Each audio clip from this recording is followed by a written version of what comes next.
Olá pessoal, tô aqui de volta e hoje é um bate-papo, como eu havia prometido, que eu ia estar falando sobre minha síndrome do pânico. Minha não, a gente nunca deve falar minha, né?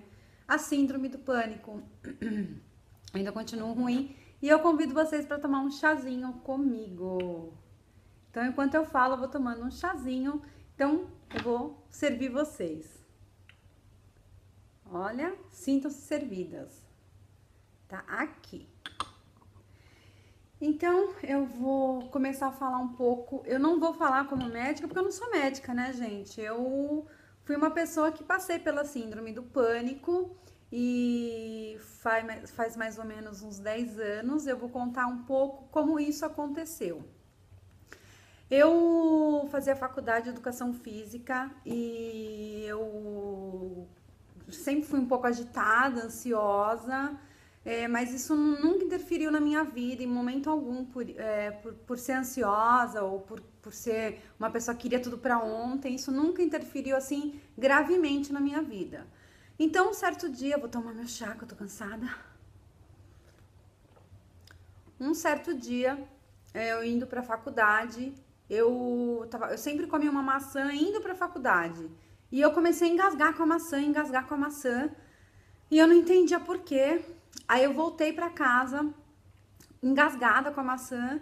E na época eu tinha uma pessoa que me ajudava e ela também não entendia, porque eu sempre fui uma pessoa muito dinâmica, muito. Nossa, jamais vou me engasgar com uma maçã, nunca, né?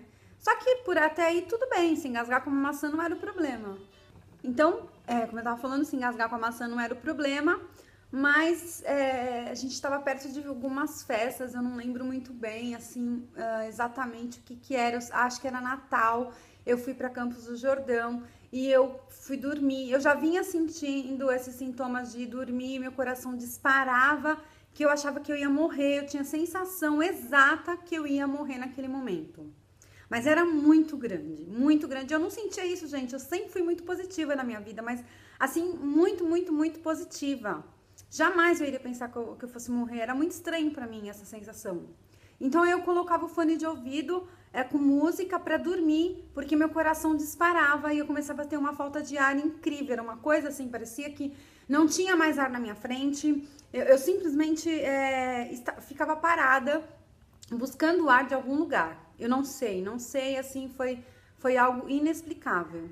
E assim foi vários dias da minha vida, eu tendo essa sensação de tá faltando ar, de que eu vou morrer, meu coração disparava assim do nada, eu tava assim deitada às vezes no sofá e meu coração fazia bum bum bum bum bum. Nossa, parecia que eu ia morrer, mas como eu era ansiosa, eu achava que isso tinha tudo a ver com ansiedade. Mas, gente, eu praticava, fazia faculdade de educação física, ia todos os dias pra academia. Era assim, algo que, assim, como o meu coração podia disparar? Fazendo tanto exercício, eu não conseguia compreender isso, não tinha como. E aí foi passando o tempo e eu tendo esses sintomas até que ele foi agravando, ele foi tendo uma proporção maior. Eu tava no salão de cabeleireiro quando de repente eu comecei a passar mal e mal assim de ter sufocamento, ficar sufocada, querendo um ar de novo, meu coração batendo, minhas pernas ficaram moles, até que a dona do salão, que era minha amiga na época, pegou e me levou pro hospital. Só que, gente, quando você tá tendo síndrome do pânico, o hospital não te ajuda. Não tem como te ajudar. Eles fazem exame do coração, lá, eu não lembro agora o nome, mas você coloca aqueles negocinho e faz exame, mas seu coração tá perfeito. É impressionante, tá no lugar, tá perfeitinho, batendo como deveria bater. Então eu fui pro hospital, eles não detectaram nada e nem colocaram, nem na época, nem assim, é síndrome do pânico, não, não era nada, simplesmente voltei pra casa e continuei tendo as mesmas sensações. Isso foi o início. Ai, tá muito quente aqui, então tive que dar. Na verdade, tá frio lá fora e quente dentro de casa. Muito engraçado essa sensação. Então, voltando, então ia no hospital e nada, ninguém detectava nada, eu não tinha nada, não era nada. E aí um dia eu tava mudando, gente, também nessa fase eu vinha também passando por alguns problemas assim de compulsividade, né? Então, quer dizer, uma coisa, eu não sabia que eu tinha compulsividade, eu só descobri depois, né? Porque Conforme você vai tendo outros problemas, você vai descobrindo outros e tudo vai se agravando. É impressionante como é dessa forma que acontece. E aí eu tava me mudando, nessa época eu tava mudando de casa e eu tava tendo síndrome do pânico com mais frequência, mas eu não sabia que era síndrome do pânico. Eu acho que quem tem isso sabe o que eu tô falando, quem tem alguém na família sabe do que eu tô falando. Não é fácil, hoje em dia ainda o pessoal fala mais sobre isso. Na época não se falava, achavam que era frescura minha, que eu tava tendo... Nossa, essa mulher tem tudo, essa menina tem tudo! Como que pode sentir ficar passando mal? Eu acho que era isso que as pessoas pensavam, sim, e... Claro, não vou falar pra você, mas as pessoas ficam pensando, ai, fresca! Mas não é isso, gente. Realmente a sensação da síndrome do pânico é algo que só quem passa sabe. E ainda mais, eu tinha um agravante, eu não conseguia comer, porque eu me engasgava, eu tinha a sensação que a comida não ia descer, e aí eu não comia. Eu simplesmente não comia, não ia descer, não descia. Era outra sensação. E aí, como foi que eu comecei, como agravou? Eu ia pra faculdade, era época de prova, eu não aceitava tirar menos que 9. Eu queria tirar 10 e eu estudava assim a madrugada toda. O fato de eu não dormir muito também agravou a minha ansiedade e a minha ansiedade leva ao pânico, né? Hoje eu já sei isso, que a minha ansiedade leva ao pânico, então quando eu fico ansiosa, eu fico com pânico. Isso é 100%, não tenho nem como dizer que não.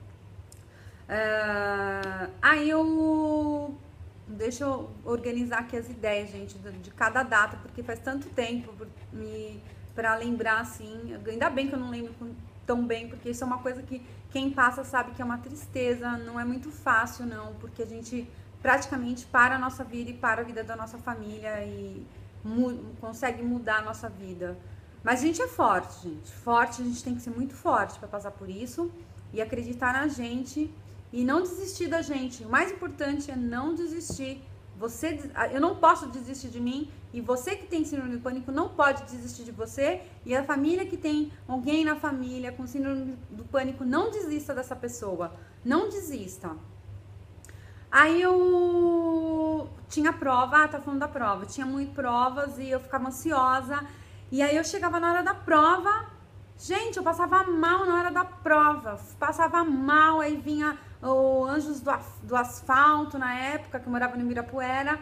E, enfim, era assim uma loucura pra mim. Eu comecei a atrapalhar o andamento das provas. Fui chamada, o reitor me chamou e falou: olha, tá na hora de você descansar, vai mexer com arte, vai fazer alguma coisa que você não precise se preocupar tanto, uma coisa que me relaxasse, né? Tá bom, fui pensar, né? Enquanto isso eu tava tentando descobrir como que o que estava acontecendo comigo. Ninguém ainda falava sobre síndrome do pânico. Era aniversário de uma pessoa e eu fui comprar presente, eu tava com a minha filha no carro. A gente tem muito hábito no Brasil andar assim um quarteirão de carro, então a mesma coisa. Fui 2 quarteirões, tirei o carro, fui na loja. Entrei na loja, eu tava comprando presente, eu tava indo pagar, pronto. Tudo sumiu da minha frente, o ar parou, em cima, é a sensação que a gente tem, que não tem mais ar, e o coração começou a disparar. Aí eu peguei a minha filha, coloquei no carro e falei, eu pedi assim a Deus, falei, meu Deus, faz com que eu chegue em casa, pelo menos em casa, que não aconteça nada com a minha filha, que eu possa chegar em casa. E eu já ligando, tentando ligar. E eu cheguei, assim, na porta do prédio, eu larguei o carro, larguei tudo, peguei a minha filha, entreguei. A única coisa que eu conseguia ver era entregar a minha filha pro segurança. E aí eu comecei a pedir, falei, gente, me ajuda, por favor, me ajuda aí. E aí, no hospital, eu tive uma médica que chegou para mim, depois de ter feito todos os exames novamente, e falou, olha, Simone, eu acredito que você tenha síndrome do pânico. Eu aconselho você a procurar um psiquiatra, mas antes de procurar um psiquiatra, entra na internet, pesquise sobre a síndrome do pânico e veja se você tem 3 ou mais desses sintomas que vai estar falando na internet na época. E realmente eu tinha 3 ou mais sintomas do que na época estava falando lá na internet. Foi aí que eu procurei um psiquiatra. E eu acho que eu errei na hora de achar um psiquiatra. A gente tá tão desesperado que a gente tem que tomar muito cuidado, gente, na hora de procurar um psiquiatra, porque a gente pode cair na mão errada. E quando a gente cai na mão errada, pode ser que você acabe tomando medicamento desnecessário, que eu acho que foi o meu caso. Mas era o que eu tinha na hora, no desespero. O que que era síndrome do pânico? O que que é isso? Eu, uma pessoa pra frente, uma pessoa que fazia tudo, de repente me vi numa situação dessa que era totalmente desconhecida. Fui procurar esse médico e ele começou a me tratar. E ele me deu tanta medicação, gente. Tanta medicação. Medicação a ponto de eu não conseguir dirigir mais. Eu tinha que pegar táxi. Eu tinha que pedir pra alguém me levar para os lugares. Eu já não comia direito. Enfim, eu já pesava pouco. Eu passei a pesar muito menos, assim. Eu não saía mais de casa. Quer dizer, piorou a minha situação. Em vez de eu melhorar, eu piorei. Eu fiquei presa dentro de casa, porque eu não podia sair, porque eu não conseguia me movimentar. Simplesmente eu não conseguia movimentar. E aí eu fazia o tratamento com ele pra ver o que que tinha causado essa síndrome do pânico. Por que eu tava com síndrome do pânico? Também pra me ajudar a descobrir, também pra descobrir, ajudar a controlar a síndrome do pânico. Porque a gente tem que aprender a controlar a síndrome do pânico. É uma coisa que eu descobri com o tempo, gente. Depois que a gente vai tendo, leva tempo, gente. Leva um tempão pra você descobrir como lidar com a síndrome do pânico. E não deixar que ela domine você, sim que você controle ela e domine ela. Mesmo a gente tendo essa consciência, às vezes ela vem e a gente tem que buscar alternativas. Porque se você tá sozinho, é pior. Eu passo a maior parte do tempo sozinha em casa, então é horrível quando eu tenho síndrome do pânico sozinha. É muito ruim, mas eu tento me controlar. E vou lá, é claro, gente, eu tenho medicamento, eu tomo até hoje, eu tenho que tomar, se eu não tomo já, se eu fico 4 dias sem tomar, já a síndrome do pânico fica bem visível pra mim, eu começo a ter pânico de tudo. Bom, na época eu tinha esse psiquiatra, que eu comecei a me tratar com ele, e ele foi assim, eu não considero que ele foi uma pessoa que agregou na minha vida muita coisa, eu acho que ele só me passou remédio, ele fez com que a minha vida... com que eu olhasse tudo que eu tinha, todas as pessoas que estavam ao meu redor eram o meu problema. Eu acho que foi que ele fez eu ver na época, então não foi positivo, não era legal isso. Não, as pessoas que estavam do meu lado eram pessoas que estavam tentando entender também o que eu estava passando. Eram pessoas que também estavam na mesma dúvida que eu e não sabia o que caminho devia seguir, como eu também não sabia. Mas um belo dia, olha, gente, às vezes a gente tão protegida, né? Eu tava no salão, eu não tava andando, eu parecia um robô. E aí tinha uma médica lá, uma psiquiatra, que tinha até o mesmo nome que o meu. E aí a pessoa que fazia massagem em mim, ela falou: Simone, você não é mais a mesma. O que aconteceu? Eu não sorria mais, gente.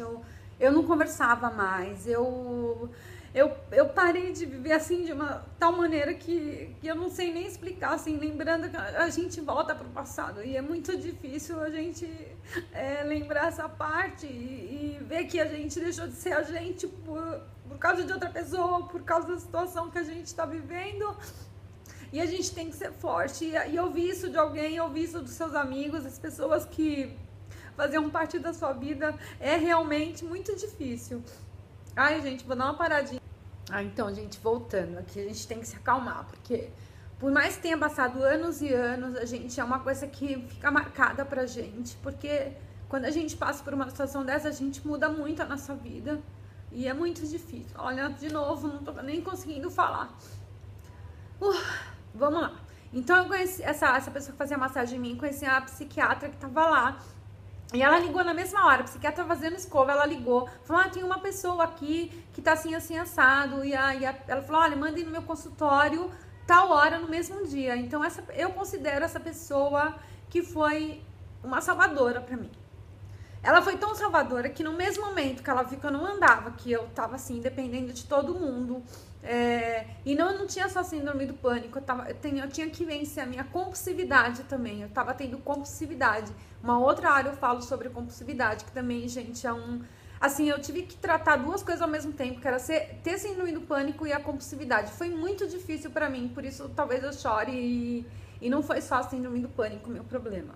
Então, eu fui no consultório dela, ela tirou todos os medicamentos que o médico estava me passando e me deu um outro medicamento para que eu voltasse a me movimentar, a andar e a poder dirigir, gente. Isso foi para mim uma vitória quando eu conseguia andar e eu conseguia pensar um pouquinho mais.